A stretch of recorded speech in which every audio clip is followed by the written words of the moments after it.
जय श्री राम। हमने इस माइक्रोटेक की सीरीज़ जो अभी आप देख रहे हो, ये माइक्रोटेक की सीरीज़ का हमने रिपेयर किया हुआ था, जो कि ये पूरी फुल डेड में हमारे पास आई हुई थी। और इसके पीछे की टर्मिनल वगैरह का बात करूँ तो टर्मिनल पार्टी खुद से चेक वाट किए हुए थे इस तरह से करके, जो कि उनको प्रॉब्लम समझ में नहीं आई थी। तो फिर मतलब इसको तो हमने रिपेयर कर लिया हुआ है कि फुल डेड में अगर आपके पास भी जाती है तो इसको कैसे रिपेयर की जाती है, सारी जानकारी हमारे चैनल पर पड़ी है, ज़रूर जाकर चेकआउट कर लीजिएगा। फ़िलहाल अभी इसमें प्रॉब्लम यही है कि ये हाई कट में फंसी हुई है। जैसे बात करूँ तो 170-80 के आसपास रह रही है वोल्टेज, तो फिर ये ठीक वर्क कर रही है। लेकिन जैसे ही वोल्टेज थोड़ा सा इंक्रीज़ यानी कि 210 के आसपास जाती है तो फिर ये हाई कट में चली जाती है ऑटोमेटिक। तो इसका डेड का तो सिचुएशन मैंने बता रखा है कि आखिरकार इसको कैसे सॉल्व की जाती है। लेकिन अगर हाई कट में फंसती है कोई भी स्टेबलाइज़र तो उसको कैसे सॉल्व आउट किया जाता है। बहुत सारे वीडियो आपने ऐसे देखे होंगे जिसमें कि आपको रिले संबंधित बताई जा रही होगी। तो भाई साहब, अगर रिले संबंधित कोई किसी भी तरह की प्रॉब्लम आती है तो कि आपके स्टेबलाइज़र जो होगी ऑन ही नहीं हो पाएगा, या आपकी रिले से एक भरभराहट की आवाज़ें आने लगेगी। बाय द वे, अगर आपकी रिले में, जैसे बात करूँ, रिले में अगर प्रॉब्लम होगी तो फिर आपकी वोल्टेज जो होगी ना, पूर्णतः जैसे आपकी वोल्टेज 60 वोल्ट रहे या 150 वोल्ट रहे या 200 वोल्ट रहे, आपकी मिनिमम प्रॉब्लम होने वाले हैं। लेकिन इसमें बात करूँ तो 180-190 वोल्ट के आसपास रह रही है तो फिर ये ठीक वर्क कर रही है। लेकिन जैसे ही 210 या 200 के आसपास जा रही है तो फिर इसमें से हाई कट की एक सिंबल आ जा रही है। चलिए, सर्वप्रथम तो मैं आपका वोल्टेज दिखाने का प्रयास करूँ तो इसका मॉडल नंबर बात करूँ तो EML आपका 5090 के साथ इस सीरीज़ के साथ आती है। जैसे देखो तो अभी हमारी डिले टाइम 9 मिनट का 10 सेकंड का ये ऑपरेटिंग सिस्टम लेगा। फिर आप देखना इसमें, जैसे बात करूँ अभी हमने 210 वोल्टेज इसको दे रखा है। 210 के बाद इसका आउटपुट वोल्ट के लिए प्रेस वाली स्विच मिल जाती है। और इसको देखो तो अभी हमारी 189 वोल्टेज शो कर रहा है, यानी कि अभी ये सीरीज़ बोर्ड में है। चलिए, अब इसको मेन लाइट देते हैं और फिर देखना आप डिले के टाइम आउट होते ही ये देखना आपको मेन एक्चुअल जो वोल्टेज होगा आपका शो करेगा। उसके बाद में ये हाई कट में चली जाएगी। ऐसा बार बार इसके साथ प्रॉब्लम हो रहा था, फिर हमारे पास आया रिपेयर होने के लिए। वोल्टेज दे रखी है, जैसे देखो तो अभी 220 वोल्ट हमने इसको दे रखा है और फिर से देखो हाई कट में चली गई, फिर से रिलीज आ गई, यानी कि ये 210 वोल्ट से ऊपर जाती है तो फिर इस तरह की प्रॉब्लम इसके साथ आने लगती है। आखिरकार क्या चीज़ का प्रॉब्लम हो सकता है, चलिए विशेष रूप से इसी चीज़ पर बात करेंगे। फिर से देख लेते हैं। फिर से हाई कोर्ट में चली गई हमारी स्टेबलाइज़र, देखो, यानी कि जितना भी बार देखते जाओगे आप हाई कट में चलती चली जाएगी। आखिरकार इसके अंदर कौन से ऐसी प्रॉब्लम हो सकती है जिसके कारण से इस तरह की प्रॉब्लम आती रहती है। सर्वप्रथम ये PCB का आपका प्रॉब्लम है तो PCB को ओपन करो और एक ट्रिक्स में जैसे बता रहा हूँ, इस ट्रिक्स को सबसे पहले अप्लाई करो। हो सकता है आपकी प्रॉब्लम हाई कट की रिलीज़ हो जाएगी। तो भाई साहब, आपसे एक छोटी सी रिक्वेस्ट है कि ऐसे तरह की वीडियो बनाने में बहुत ज़्यादा कठिनाई होती है, क्योंकि हर एक चीज़ को मेज़र करके आपके लिए सॉल्यूशन ढूंढ करके लानी पड़ती है। तो आपसे एक रिक्वेस्ट बनती है कि प्लीज़ चैनल को सब्सक्राइब कर लो और सब्सक्राइब के बगल में बेल आइकन की बटन है, इसको प्रेस कर लो ताकि वीडियो की फर्स्ट नोटिफिकेशन आपको मिलती रहेगी सबसे पहले। प्लीज़ मेरे भाई, चैनल को सब्सक्राइब करो, वीडियो को लाइक ज़रूर ही कर लो।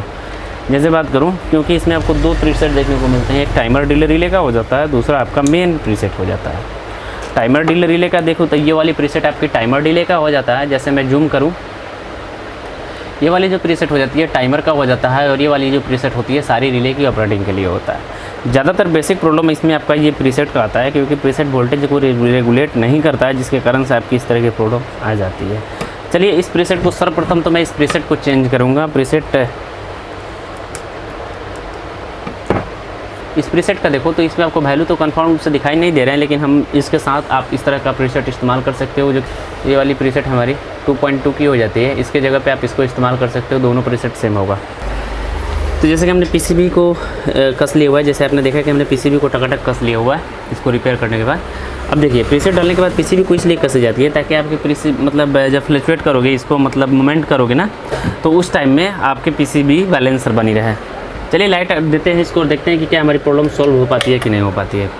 हालांकि अगर नहीं हुआ होगा तो फिर से हमको इसको आगे के साइड और चेकआउट करना होगा, जिससे कि हमको और भी प्रॉब्लम मिल सकते हैं। हो सकता है PCB ब्लास्ट होने के कारण आपकी प्रॉब्लम और जगह भी बढ़ सकती है, ट्रैकर के पॉइंट तक भी पहुंच सकती है।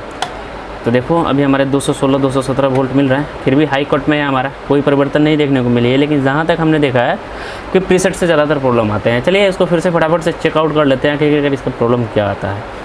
जैसे बात करूँ तो इस सर्किट में BD 139 डाले गए हैं, जैसे अभी भी हाई कट में चली गई है।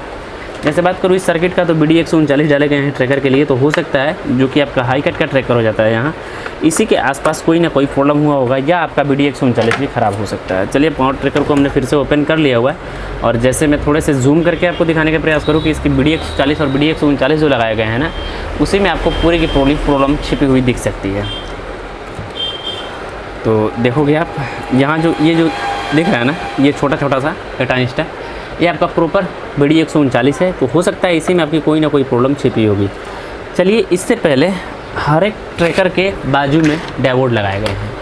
मैं थोड़े से स्टेबलाइजर को इस साइड लेता हूँ और इधर को मल्टीमीटर को रख करके मेजर शुरू करते हैं।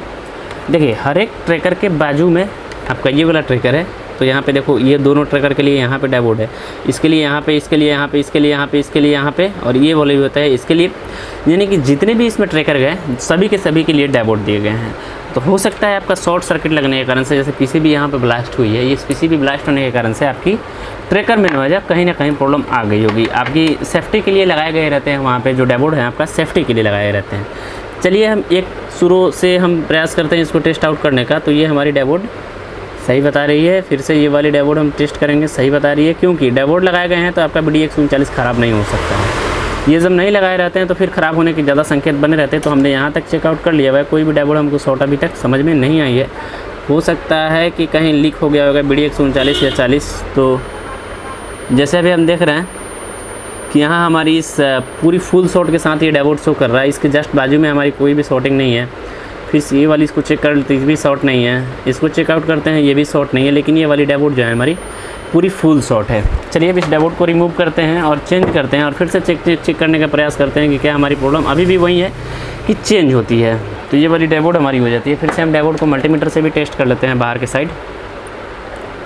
तो ये हमारी डैवोड पूरी फुल शॉट है। और एक चीज़ ये देखने का प्रयास करेंगे कि आखिरकार ये डैवोड किस ट्रैकर की है। तो ये वाली डैवोड जो होता है ना, फर्स्ट ट्रैकर की होती है, जो कि फर्स्ट वाला जो देखो तो आपका रेड बनी की ब्लैक वाले वायर में है। तो ब्लैक वाला वायर अगर आपकी शॉर्टिंग पकड़ रहा होगा, वोल्ट अगर आपकी शॉर्ट पकड़ रही होगी, तो फिर गारंटी है कि आपकी जो ट्रैकर होगी वो हाई कोर्ट में जाने ही जानी है, क्योंकि ट्रैकर ऑटोमेटिक ही आपका वोल्टेज जब ड्रॉप होगा, कम होगा, तो फिर ये आपकी वोल्टेज को बैठा सकता है। या डैवोड को चेंज करने के बाद तुरंत हमने चेकआउट किया, तो इसी के जस्ट बाजू वाला जो कि इसका आउटपुट जो पॉइंट था, ये वाला हमारा BD 139, ऐसे देखो तो ये भी ख़राब निकला। हमने इसको भी चेंज किया और इस डैवोड को भी चेंज किया, और इस प्रीसेट को तो हमने सबसे प्रथम ही चेंज किए हुए थे। देखो, एक चीज़ ये भी ध्यान रखना कि जब आप काम कर लोगे फाइनल, उस टाइम में प्रीसेट तो चेंज किए तो फिर आपको कोई भी फ़र्क नहीं दिखा, लेकिन जब फाइनल काम कर लो तो फिर उस टाइम में आपका ये वाला जो ओरिजिनल प्रीसेट होता है इसका जो डाला हुआ था, इसको ज़रूर डाल दे। तो हमने सर्किट कस लिया हुआ है।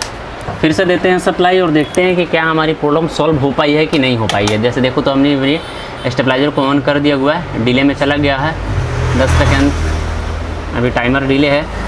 फिर देखना हमारी जो स्टेबलाइजर है शायद तरफ हमारी काम करने लगेगी।